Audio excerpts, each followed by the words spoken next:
지난 한 주간 누구와 시간을 많이 가지셨습니까? 누구와 제일 많이 시간을 가지셨어요? 가족들하고 또 친구들하고 또 일하면서 직장 동료들하고 이렇게 많이 시간을 가지셨을 것 같아요. 우리가 같이 자주 만나는 사람들을 통해서 또 대화하고 교제하는 가운데 영향을 많이 받습니다. 그래서 보면은 비슷한 사람들끼리 모여요. 뭐 유유상종, 또 금묵자흑이라고 하는 그런 말도 있듯이 비슷한 사람들끼리 많이 잘 모입니다.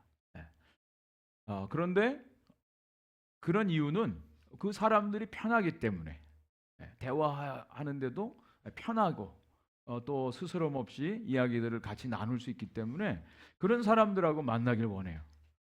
그렇지 않은 사람들은 별로 만나고 싶지 않죠. 그래서 이 함께하는 사람이 누군가 이게 상당히 중요합니다. 영향을 많이 주고 받습니다. 파리를 따라가면 어디로 갈까요? 파리를 따라가면 화장실을 가겠죠. 꿀벌을 따라가면 꽃밭으로 가겠죠. 우리 어디로 우리 발걸음이 옮겨지는가 이건 너무너무 중요합니다. 근데 신앙생활에 있어서도 너무너무 중요해요. 지난 한 주간 우리들의 영적인 삶이 어땠는지, 누구와 시간을 많이 보냈는지, 정말 하나님과 이런 깊은 교제, 기도, 대화, 이런 사귐의 시간들이 있었는지 이것에 따라서 우리들의 영적인 삶이 나뉘어지는 것을 보게 됩니다. 우리는 지금 이스라엘 백성들이 하나님을 거부하고 인간 왕을 세워달라. 그래서 이스라엘 인간 왕을 세우는 사울 왕을 세우는 이 과정을 말씀을 통해서 듣고 있습니다. 하나님의 원래 뜻은 아니었습니다. 그런데 인간들이 왕을 원하니까 사울이라고 하는 사람을 이제 왕으로 세우는 과정이죠. 겉으로 보면 외형적으로 외모적으로 보면 부족한 것이 전혀 없는 정말 이 사람이야말로 왕감이야. 이스라엘의 초대 왕으로 조금도 손색이 없어. 이 사울 왕을 사람들이 요구했어요. 원했어요. 그래서 하나님이 사무엘을 통해서 기름을 부어 주시죠. 근데 아직까지는 모든 사람들 앞에 나타나지 않습니다. 개인적으로 비밀리에 기름을 부어 주셨어요. 기름 붓는 것은 이제 하나님 택한 사람이다. 기름 부음을 받는 사람들은 왕과 선지자와 또 제사장을 기름 부어 세우지 않습니까? 근데 그거보다 더 중요한 것은 실제적으로 어떤 행위적인 기름 부음보다도 더 중요한 것은 하나님의 영으로 함께 해야 된다라고 하는 거죠. 우리가 교회에서도 직분을 많이 세웁니다. 직분자 세우고 장로, 권사, 집사 다 목사 세우는데 어떤 그 직분이 그 사람을 다 결정해 주지 않아요. 정말 실제적으로 그 직분에 합당한 삶을 살고 있는가, 그 기능을 하고 있는가, 이것이 더 중요하죠. 그래서 하나님께서 이 사울에게 하나님의 영이 그에게 임해서 새 마음을 갖게 하였다. 새 사람이 되게 하셨다라고 말씀을 해주고 있습니다. 그런데 사울 혼자서 왕이 된다? 아무 의미가 없어요. 왕에게 백성들이 있어야 되잖아요. 함께하는 사람들이 있어야 되잖아요. 그래서 오늘 말씀은 사울 한 사람을 하나님 세우는데 하나님이 사울과 함께하는 사람들을 곁에 두신 모습을 보게 됩니다. 함께하는 사람들이 있었다는 거예요. 그 함께하는 사람들과 온전한 관계가 이루어지고 그 속에서 하나님이 일하시는 모습들을 보는데 저는 이 말씀을 통해서 이것이 오늘날 교회의 모습이 있구나라는 생각을 하게 됐습니다. 그래서 저는 오늘 이 말씀을 통해서 정말 교회가 뭔지 하나님이 세우시고 하나님이 원하시는 하나님의 교회의 본질, 하나님의 교회의 모습을 한번 이 말씀을 통해서 묵상하면서 우리 교회를 한번 또 생각해보고 교회된 나 자신의 신앙생활을 점검하는 말씀을 함께 나누려고 합니다. 가장 첫 번째, 교회는 무엇이냐? 하나님의 영이 임하여 변화된 자들이다. 교회는 하나님의 영이 임하여 함께 하는 사람들, 변화된 사람들, 이 사람들이 바로 교회라는 겁니다. 오늘 본문 10절 11절을 다시 한번 읽어보겠습니다. 그들이 산에 이를 때에 선지자의 무리가 그를 영접하고 하나님의 영이 사울에게 크게 임함으로 그가 그들 중에서 예언을 하니 전에 사울을 알던 모든 사람들이 사울이 선지자들과 함께 예언함을 보고 서로 이르되 기스의 아들에게 무슨 일이 일어났느냐, 사울도 선지자들 중에 있느냐 하고. 사울이 지금 기브아 산에 갔는데 거기에 선지자들이 있었습니다. 선지자들이 사울을 지금 영접하는 거예요. 근데 그 선지자들이 하나님의 영에 충만해서 예언을 했다. 그리고 사울도 함께 예언을 하는 모습을 보게 됩니다. 근데 거기에 어떤 문제가 생기냐? 원래부터 사울을 알던 사람들이 저 사람 누구야? 저 사람 기스의 아들 사울 아니야? 우리가 알던 사울 아니야? 근데 저 사람이 지금 선지자들과 같이 예언을 하고 있어. 놀라운 변화에 이 사람들이 더 놀란 거예요. 저 사람 우리가 원래 알고 있던 사람인데 저 사람이 지금 모습이 달라졌어. 하나님의 영이 임해서 선지자들과 같이 지금 예언을 하고 있어. 저 사람 우리가 알고 있는 기스의 아들 사울 맞아? 지금 이렇게 난리가 난 거예요. 교회는요, 우리의 어떤 원래의 모습, 우리가 갖고 있던 어떤 직분, 어떤 사회적인 지위, 우리들의 어떤 성향, 우리들이 갖고 있는 어떤 원래 모습, 이 모습으로 나타나는 게 아니라 하나님의 영이 임해서 하나님께서 변화시키시고 하나님이 새롭게 하시는 사람들, 이 사람들이 모이는 곳이 바로 교회라고 하는 거예요. 우리 지난 수요일 날 김지호 목사님이 새벽 예배 때 설교하신 내용을 잠깐 인용을 하겠습니다. 교회는 멋진 곳이 아니다. 이 교회가, 이 건물이 뭔지 아세요? 보신 적 있어요? 크리스탈 처치. 이 교회 앞을 지나가면요, 너무너무 멋있어요. 화려해요. 너무너무 정말 멋진 예배당 건물. 근데 이 건물이 지금 살렸어요. 네. 교회는 멋진 곳이 아닙니다. 교회는 맛있는 곳이 아닙니다. 모여서 누가 음식 많이 해왔고 또 음식 먹고, 한동안 우리 교회는 이 오렌지 카운티에서 점심이 제일 맛있는 곳이야. So what? 아무것도 아니에요. 교회는 맛있는 곳이 아닙니다. 음식 잘한다고요? 먹으면서 즐긴다고요? No. 그것이 교회의 본질이 아니에요. 그러면 교회는 무엇이냐? 교회는 하나님의 영이 거하시는 곳입니다. 하나님의 영이 임하신 곳이에요. 이것이 세상과 다른 교회의 모습이에요. 만약에 교회에 하나님의 영이 안 계시면, 하나님의 영이 임하지 않으면 이 세상 어떤 집단보다도 가장 사악한 집단이 되는 것이 바로 교회예요. 이름만 교회고요, 십자가 세웠다고 다 교회가 아닙니다. 그곳에 정말 하나님의 영이 임하시고 하나님의 영이 이끄시고 하나님의 영으로 사람들이 변화되어지고 하나님의 영이 나타나고 하나님의 역사가 나타나서 하나님이 영광 받으시는 곳이 바로 교회라고 하는 거예요. 그래서 환경은 더 이상 중요하지 않아요. 물론 필요합니다. 사람들 오는데 필요합니다. 그러나 가장 중요한 것은 하나님의 영이 계신가. 오늘도 이 예배 가운데 하나님의 영이 정말 계신가. 하나님의 영은요, 놀랍게 일하세요. 미리 약속한 것도 아닌데, 계획한 것도 아닌데 서로 마음과 마음이 통해요. 하나님이 일하시는 것이 보여져요.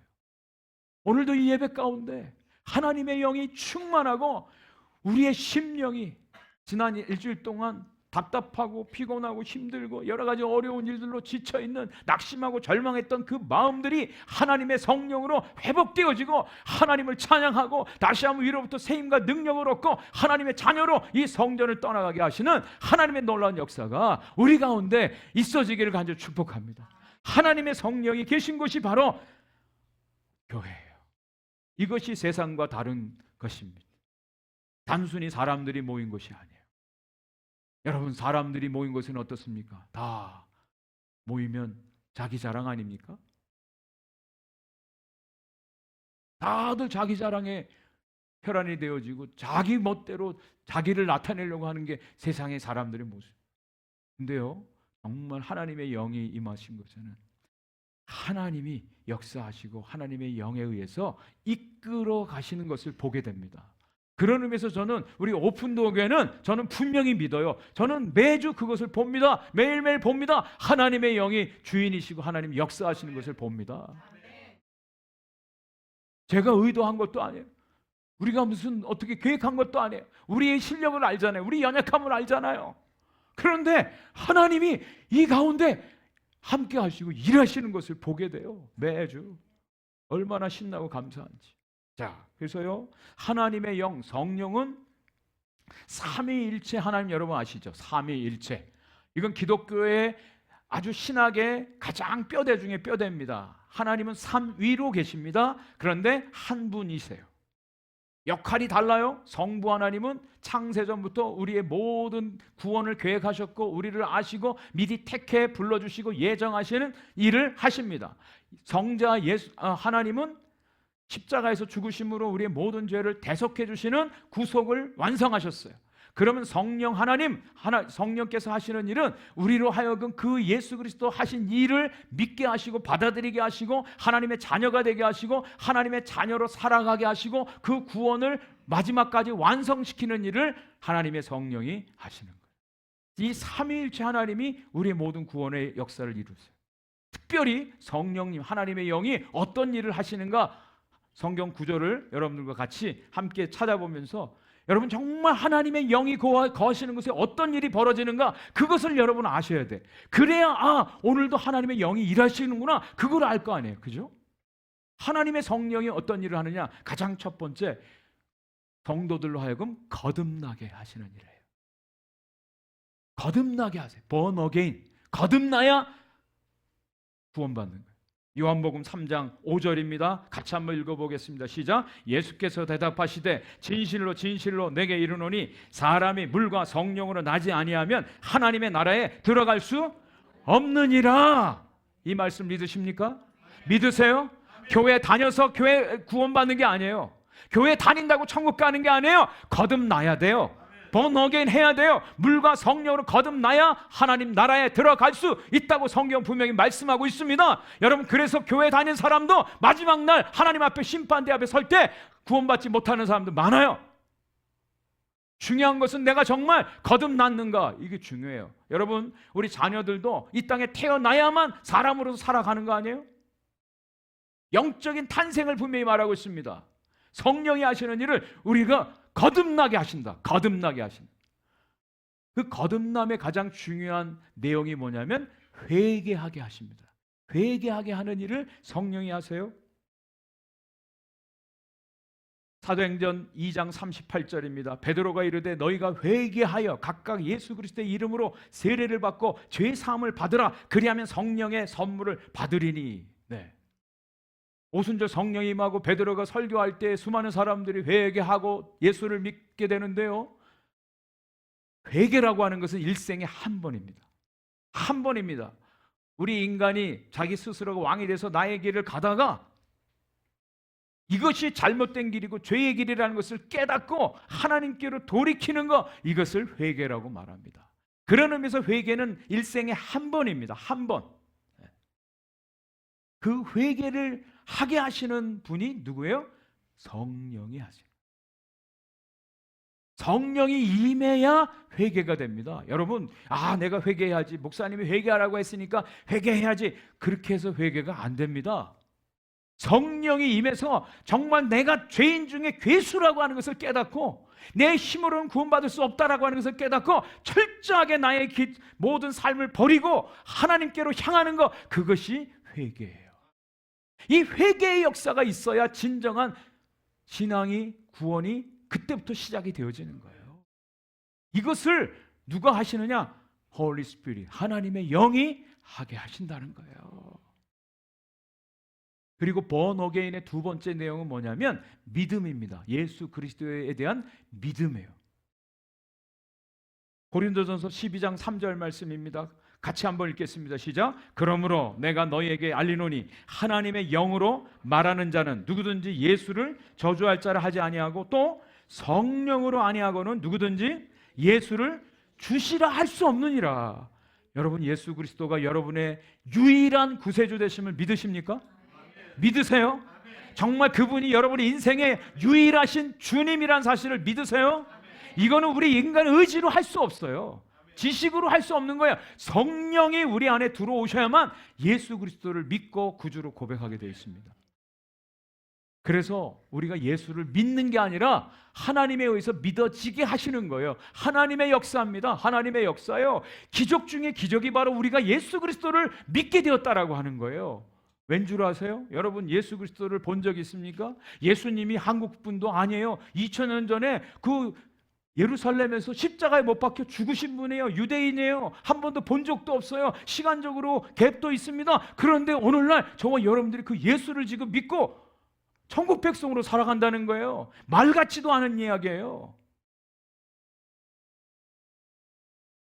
논리적으로 설명이 안 되는 얘기입니다. 근데 그것이 가능해요. 그것이 이루어졌다니까요. 하나님의 성령으로.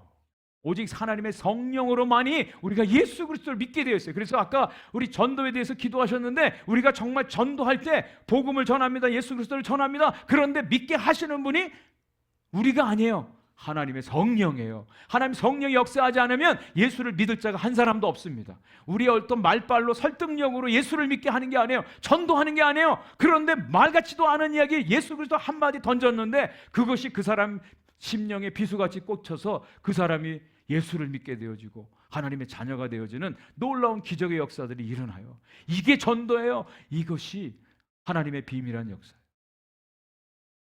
또 성령이 하시는 일은요, 하나님의 말씀을 깨닫게 해주십니다. 하나님의 말씀이 들리고요, 하나님의 말씀을 깨닫게 해주세요.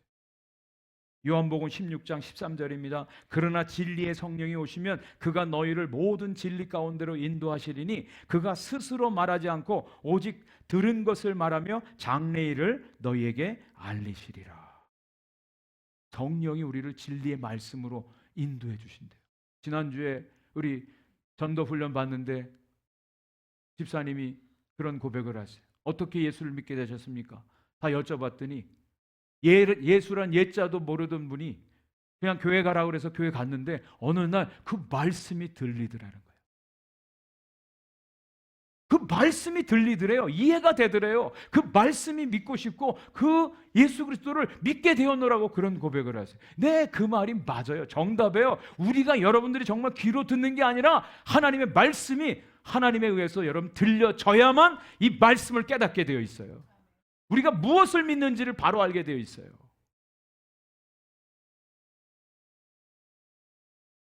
그 일을 하시는 분이 바로 성령님이에요. 성령님.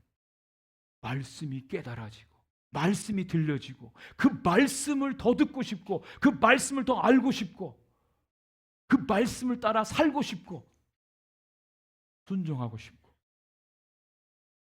성령님이 우리의 삶을 진리로 인도해 주십니다. 또 다섯 번째, 성령이요 우리로 하여금 하나님의 뜻대로 기도하게 하십니다. 기도하게 하세요. 로마서 8장 26절 말씀 같이 한번 읽겠습니다. 이와 같이 성령도 우리의 연약함을 도우시나니 우리는 마땅히 기도할 바를 알지 못하나 오직 성령이 말할 수 없는 탄식으로 우리를 위하여 친히 간구하시느니라. 누가요? 성령님이. 우리 안에 성령님이 오시면 기도하고 싶어져요. 하나님의 뜻대로 기도해요. 내 원함과 내 뜻대로 기도하는 게 아니라 하나님의 뜻대로 기도하게 하세요. 우리가 그냥 기도회에 앉아서 기도하라 그러면 10분만 기도해도 기도할 거리가 없어요. 뭘 위해서 기도해야 될지 몰라요. 그냥 우리 가족들, 자녀들 위해서 한 바퀴 쭉 돌면 그냥 끝이야. 한 10분이면 충분해. 근데 성령이 기도를 시키면요, 1시간이 1분으로 느껴져요. 2시간, 3시간 기도해요. 기도할 거리가 그렇게 많아져요. 성령님이 기도하게 하세요. 하나님의 뜻대로 기도하게 하세요. 여섯 번째, 우리의 삶을 그리스도의 성품으로 변화시키는 일을 하십니다. 갈라디아서 5장 22절 23절 말씀입니다. 오직 성령의 열매는 사랑과 희락과 화평과 오래 참음과 자비와 양성과 충성과 온유와 절제니 이 같은 법을 금지할 법이 없느니라. 여러분 잘 아시는 성령의 9가지 열매. 정말 우리 성령이 우리 안에 거하셔서 날마다 이 열매를 맺어 가셔야 돼요. 이것이 성화라고 하죠. 성화. 정말 예수 믿는 사람들은 뭔가 달라. 많은 분들이 그래요. 전도 어떻게 합니까? 그랬더니 주위에 있는 분들이 다 이분들이 변화된 모습을 보고 관심을 가지고 나도 예수 믿겠다고 그렇게 했다는 거예요. 우리가 무슨 일부러 변화된 척, 착한 척, 그런 척 합니까? 그게 아니라 우리의 안에 예수 그리스도 또 하나님의 성령이 거하시면 말 한마디를 해도 따뜻하게, 기분 나빠도 좀 오래 참고 인내하고 선한 마음을 가지고 사랑하고 섬기고 이런 모습으로 변화되어지죠. 하나님의 영이 우리 안에 예수 그리스도의 성품으로 변화시켜 주심을 분명히 믿습니다. 또 7번째 성령이 하시는 일은요, 우리로 하여금 복음의 증인되게 하세요. 복음을 전하지 않고는 견딜 수 없게 하세요. 사도행전 1장 8절입니다. 오직 성령이 너에게 임하시면 너희가 권능을 받고 예루살렘과 온 유대와 사마리아 땅끝까지 이르러 내 증인이 되리라. 아멘. 성령이 임한 자는요, 권능을 이미 하나님이 주셨어요. 그 사람이 원튼 원하지 않든 이미 증인이 된 거예요. 증인이 되기 위해서 노력하는 게 아니라 이미 성령이 임하면 증인이래요. 증인이래요. 여러분들의 삶을 통해서 여러분이 믿는 예수 그리스도를 전해야 돼요. 이게 증인의 삶이에요. 성령님이 그렇게 하세요. 8번째, 이 성령이 마지막 성령이 하시는 일, 중요한 일입니다. 이것은 마지막까지 우리의 구원을 보장해 주시고 도장을 찍어 주십니다. 성령. 에베소서 1장 13절 말씀입니다. 같이 한번 읽겠습니다. 시작. 그 안에서 너희도 진리의 말씀 곧 너희의 구원의 복음을 듣고 그 안에서 또한 믿어 약속의 성령으로 인치심을 받았느니라. 인치심을 받았. 도장을 찍어 주셨다는 거예요. 도장을 찍어 주셨다는 거예요. 성령님이. 저와 여러분들이 구원받을 수 있습니까? 당신 구원의 확신이 있어요? 물어보면 많은 분들이 정말 열심히 주님을 섬기고 할 때는 자신이 있어요. 그래도 오늘 죽어도 천국 갈 확신이 있습니다. 그런데 좀 생활이 그렇지 못하고 하면 글쎄요. 가봐야 알지요. 저도 잘 모르겠습니다. 여러분, 구원이라고 하는 것이 만약에 저와 여러분들에게 달려있다면 구원받을 사람은 한 사람도 확신할 수 없어요. 그런데 하나님 약속의 말씀에 의지해서 이 구원이라는 것은 하나님이 시작하셨고 하나님이 끝까지 인도해 주시는데 그것을 확증해 주시기 위해서 뭐까지 해주셨다고요? 도장을 찍어주셨대요. 그 도장 찍어주신 것이 바로 성령님이에요. 우리에게 성령을 주셔서 우리가 하나님의 자녀로 살고 하나님 말씀을 순종하고 하나님을 예배하고 이 복음을 전하게 하시는 이 성령님의 인치심이 저와 여러분들 가운데 있다라고 하는 거예요. 네. 그래서 우리는 한번 주님께서 나를 부르시고 예수 믿게 하시고 성령이 임하셔서 주님을 따라 살아가는데 나는 부족하고 연약하지만 나는 때로 넘어지기도 하고 실수도 하고 딴 길로 가지만 그러나 신실하신 하나님이 우리의 구원을 끝까지 포기하지 않으시고 하나님이 인도해 주심을 믿습니다. 담대히 고백할 수 있어요. 구원은 절대로 우리에게 달려있지 않아요. 자, 그런데요, 이 성령이 구약시대에는 좀 달라요. 구약시대에는 사울 왕에게 하나님의 영이 임했다가 또 떠나요. 떠났어요. 떠난다는 얘기가 사무엘상 16장 14절에 나와요. 여호와의 영이 사울에게서 떠나고 여호와께서 부리시는 악령이 그를 번뇌케 한지라. 이게 뭔 얘기예요? 구약 시대에는요, 하나님의 성령이 어떤 사역적인 일을 위해서 잠깐 머물렀다가 떠날 수도 있어요. 그런데 신약에 와서는 달라져요. 신약에 오순절 성령이 임하는 성령 강림 사건이 일어납니다. 그 신약에 와서 성령이 임한 그때부터는 성령은 결코 우리를 떠나지 아니하시는 거예요. 떠나지 아니하세요. 떠나지 아니하세요. 이것이 달라요. 하나님의 성령이 역사하시는 것이. 마가의 다락방에 120명이 모여서 기도할 때 하나님의 성령이 임했습니다. 그때 어떤 일들이 벌어졌습니까? 사도행전 2장 4절에 그들이 다 성령의 충만함을 받고 성령이 말하게 하심을 따라 다른 언어들로 말하기를 시작하니라. 그것이 이른바 방언이죠. 다른 말 한 번도 들어보지 못한, 배우지 못한 방언으로 막 떠들었어요. 각 나라 말로, 적어도 15개국 나라 이상의 말로. 근데 그들이 언어는 다른데 내용은 한 가지였어요. 똑같았어요. 그 내용이 사도행전 2장 11절 하반절에 우리가 다 우리의 각 언어로 하나님의 큰 일을 말함을 듣는도다. 언어는 달라요. 방언은 다릅니다. 그런데 그 내용은 똑같아요. 하나예요. 하나님이 행하신 큰 일. 그게 뭐죠? 바로 복음이에요. 복음, 예수 그리스도 십자가에 죽으시고 부활하심으로 우리를 구원하신 하나님이 이루신 하나님의 큰 일, 복음을 전했다는 거예요. 말씀드립니다. 하나님의 성령이 오늘도 저와 여러분들 가운데 임하셔서 무슨 말을 하게 하신다고요? 하나님이 하신 큰 일을 말하게 하세요. 그게 뭐예요?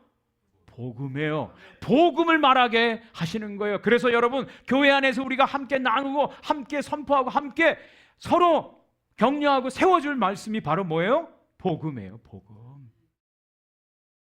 복음의 말씀이에요. 여러분의 사업 얘기, 그건 딴 데 가서도 얼마든지 할 수 있잖아요. 여러분의 취미, 다른 데 가서도 얼마든지 할 수 있잖아요. 정말 하나님의 영이 모인 곳에 여러분, 하나님께서 성령을 통해서 말씀하게 하시는 것들을 서로 나누십시오. 이 복음이라는 것은 저 세상 바깥에 믿지 않는 사람들에게만 필요한 게 아니라 하나님을 믿는 모든 성도들에게 날마다 들어야 될 말씀이 바로 복음이에요. 하나님이 행하신 이 큰 일입니다. 그럴 때 우리 안에 모든 것들이 다 채워져요. 하나님의 큰 일을 나누는데 여러분의 자녀 문제가 해결되어져요. 여러분의 인간관계 문제들이 해결되어져요. 이게 복음의 신비예요. 복음의 비밀이에요. 사울과 선지자들이 하나님의 영이 임해서 함께 예언을 했다. 우리 보통 예언한다 그러면 미래의 일, 장래의 일을 하는 점쟁이처럼. 그래서 오늘도 예언하는 사람들 많이 쫓아다니는 사람들 많이 있잖아요. 근데 성경에 나오는 예언은 그 미래에 대한 이야기를 하는 게 아니라 하나님의 말씀을 맡은 거예요. 하나님의 말씀을 나누려는 거예요. 예금할 때 예자, 하나님의 말씀을 같이 나누는 겁니다. 고린도전서 2장 12절 말씀에 우리가 세상의 영을 받지 아니하고 오직 하나님으로부터 온 영을 받았으니 이는 우리로 하여금 하나님께서 우리에게 은혜로 주신 것들을 알게 하려 하심이니라. 하나님의 영이 임하면 하나님이 우리에게 주신 은혜를 나눌 수밖에 없어요. 그럴 때 더 풍성해져. 여러분, 우리가 소그룹 모입니다. 이제 오늘 두 번째 모이는데 교회 와서 예배드리고 바쁘고 할 일도 많은데 그냥 대충 저거 하고 가지. 그럴 수도 있지만 여러분, 우리가 정말 이 교회 일주일에 한 번 여러분들이 2-3시간 와서 예배드리고 같이 식사하고 교제하는데 하나님의 말씀을 여러분들이 음식 먹듯이 이 말씀을 한번 여러분들이 곱씹는 거예요. 하나님이 주신 말씀을, 하나님이 주시는 말씀을 듣는 거예요. 그리고 그 말씀대로 우리 장로님 아까 기도하는데 하나님 말씀 듣는 대로 순종하고 배운 대로 행하는, 그것이 정말 신앙인이 아닐까요? 병도 아닐까요? 그래서 짧은 시간이지만 밥 먹으면서 여러 가지로 환경적으로 어렵지만 그래도 여러분 함께 말씀을 한번 나눠보십시오. 여러분이 받은 말씀, 오늘 이 설교를 통한 말씀만이 아니라 여러분의 삶 속에서도 여러분에게 주신 말씀 한번 나눠보세요. 나눌 때 여러분들도 큰 확신이 더 생기고요, 그 말씀을 듣는 사람들에게 너무나 큰 위로가 될 수 있어요.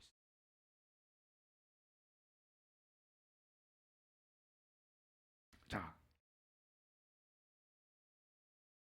두 번째, 교회는요 하나님을 아버지로 삼는 자들.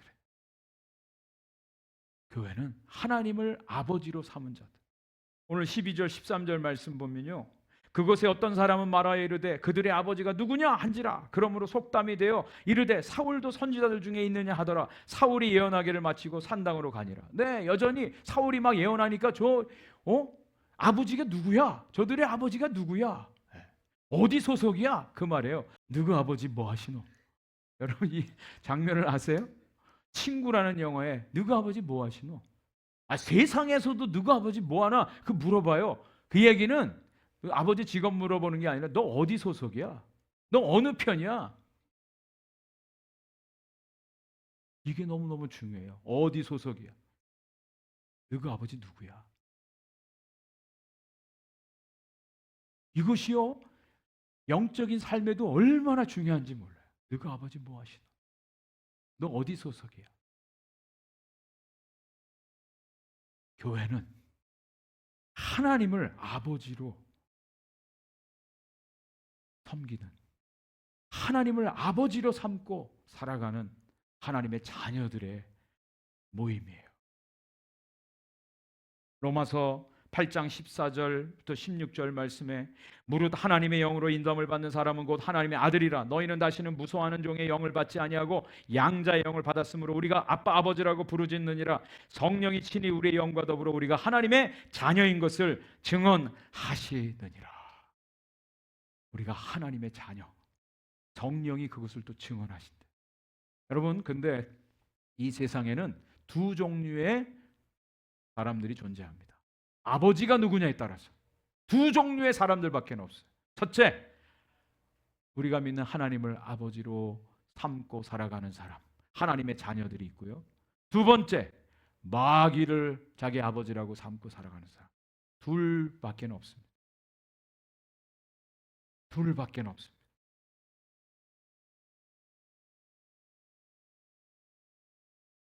요한복음 8장 44절에 예수님께서 그 사람들에게 이렇게 말씀하세요. 너희는 너희의 아비 마귀에게서 났으니 너희의 아비의 욕심대로 너희도 행하고자 하느니라. 그는 처음부터 살인한 자요 진리가 그 속에 없으므로 진리에 서지 못하고 거짓을 말할 때마다 제 것으로 말하나니 이는 그가 거짓말쟁이여 거짓의 아비가 되었습니다. 여러분 어떠세요? 이 말씀에 동의되세요? 이 세상엔 둘밖에 없습니다. 하나님을 아버지로 삼고 살아가는 사람과 마귀를 자기 아버지로 삼고 살아가는 사람, 둘밖에 없어요. 마귀는요 원래부터 살인한 자예요. 거짓말쟁이에요. 거짓된 자예요. 세상이 그렇게 돌아가요. 그래서 여러분 세상에 일어나는 일 보세요. 거짓말하고도 전혀 개의치 않아요. 얼굴 하나 변하지 않고 거짓말합니다. 자기 유익을 위해서는 무슨 수를 써서라도 하는 게 이 세상 아닙니까? 이 세상이 마귀에게 속해 있는. 그런데 정말 하나님의 자녀들, 하나님께 속한 하나님의 자녀들은 하나님의 진리 안에 살아가는 사람.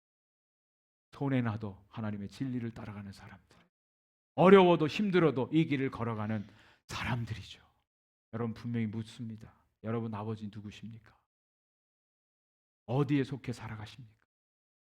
하나님의 교회는요 하나님을 아버지로 삼고 살아가는 사람들의 모임이에요. 마지막 세 번째, 오늘 말씀의 결론입니다. 자, 이제 사울과 이 사환이 집으로 돌아와서 작은 아버지를 만나요. 사울의 숙부를 만나는데 이 숙부는 사울 왕이 이제 왕이 되었을 때 군대 장관 아브넬이라고 하는 사람이 있는데 아브넬의 아버지예요. 이름은 넬입니다. 넬. 자, 14절부터 16절까지 보면 이 사울의 숙부가 너희들 어디 갔다 왔어? 사울이 말합니다. 예, 암나기 찾으러 가다가 사무엘에게까지 갔습니다. 암나기를 찾았다고 하더이다. 그러면서 마지막 16절에 이렇게 말합니다. 사울이 그의 숙부에게 말하되 그가 암나기들을 찾았다고 우리에게 분명히 말하더이다 하고 사무엘이 말하던 하나님의 일은 말하지 아니하니라. 이 교회는요, 하나님 나라의 비밀을 아는 사람들, 하나님 나라의 비밀을 알고 그 하나님 나라에 속한 일들을 감당하는 사람. 사울이 암나기 다시 찾은 거에 대해서는 얘기하지 않았어요. 교회는 암나기를 잃어버린 암나기 찾아다니는 그것을 이야기하는 것이 아니라 우리가 잃어버렸던 거, 우리가 갖고 싶은 거, 우리가 원하는 거, 우리가 추구하는 거, 우리가 소원하는 거, 그것을 위해서 우리가 교회로 모인 것이 아니에요. 교회는요, 하나님 나라의 비밀, 하나님 나라의 비밀을 알고 그 하나님 나라의 일을 감당하는 곳이 바로 교회입니다. 근데 이것은 비밀이에요. 아무에게나 모든 사람들에게 알려져 있지 않습니다. 지금도 많은 사람들이 그래요. 비즈니스에 도움되기 위해서 조그만 교회는 나는 갈 수가 없다. 큰 교회 가야 고객들이 많으니까. 그렇게 이렇게 저렇게 걸리는 사람들이 있는 곳이 바로 교회 아니에요? 큰 교회 아니에요? 그래서 큰 교회 간대요. 결혼 상대자 구하기 위해서 큰 교회 간대. 여러분 다시 말씀드리지만 교회는요, 잃어버린 암나기 찾는 그것을 위해서 우리가 모이는 것이 아닙니다. 교회는 하나님 나라, 이스라엘 나라를 세우는 이 일에 대해서 분명히 사울은 들었어요. 근데 이야기하지 않아요. 이것은 아무에게나 모든 사람들에게 주어지는 것이 아닙니다. 이 비밀을 하나님이 알려주시고 그 비밀 가운데 그 일들을 감당하는 사람들, 이것이 바로 하나님의 나라에 속한 성도들입니다. 교회입니다. 그래서 골로새서 1장 26절 27절에 이 비밀은 만세와 만대로부터 감춰졌던 것인데 이제는 그의 성도들에게 나타났고 하나님이 그들로 하여금 이 비밀의 영광이 이방인 가운데 얼마나 풍성한지를 알게 하려 하심이라. 이 비밀은 너희 안에 계신 그리스도시니 곧 영광의 소망이니라. 여러분, 하나님의 교회는요, 하나님 나라의 비밀을 가진 사람들. 비밀은 모든 사람들에게 오픈되어 있지 않아요. 하나님께서 주신 사람들, 하나님 나라에 속한 사람들에게 하나님이 주시는 겁니다. 이 비밀을 안 사람은요, 그냥 보통 사람들 같이 그냥 살지 않습니다. 이 하나님 나라를 위해서 자신의 삶을 온전히 헌신하는 삶을 살게 됩니다. 그래서 교회는 하나님 나라의 대사요, 대사관이요, 전초기지입니다. 마지막으로 우리 기도의 제목을 드리면서 이 말씀을 마치려고 합니다. 김정욱이라고 하는 분이 계세요. 이분은 선교사예요.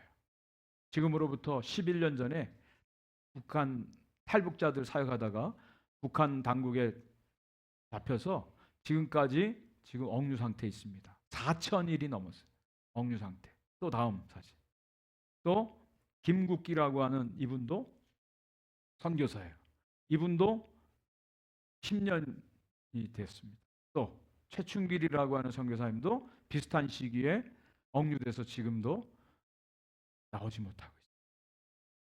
저희들이 수요일마다 이분들 외에 3분이 더 계세요. 이분은 그냥 선교사는 아닌데 6명 석방을 해서 지금도 계속 기도해요.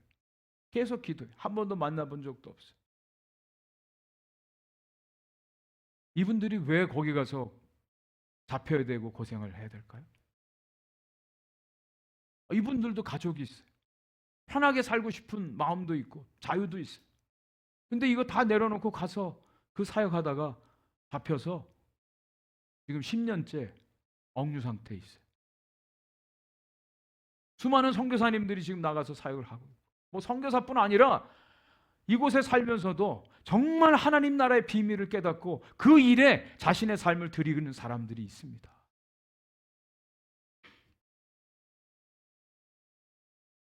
하나님 나라를 위해서 우리가 모인 거예요. 하나님 나라를 위해서 오늘도 우리가 예배 드리는 거예요. 하나님 나라를 위해서 우리가 헌신하는 거예요. 하나님 나라의 하나님 역사를 위해서 우리가 헌금하는 거예요. 교회는요,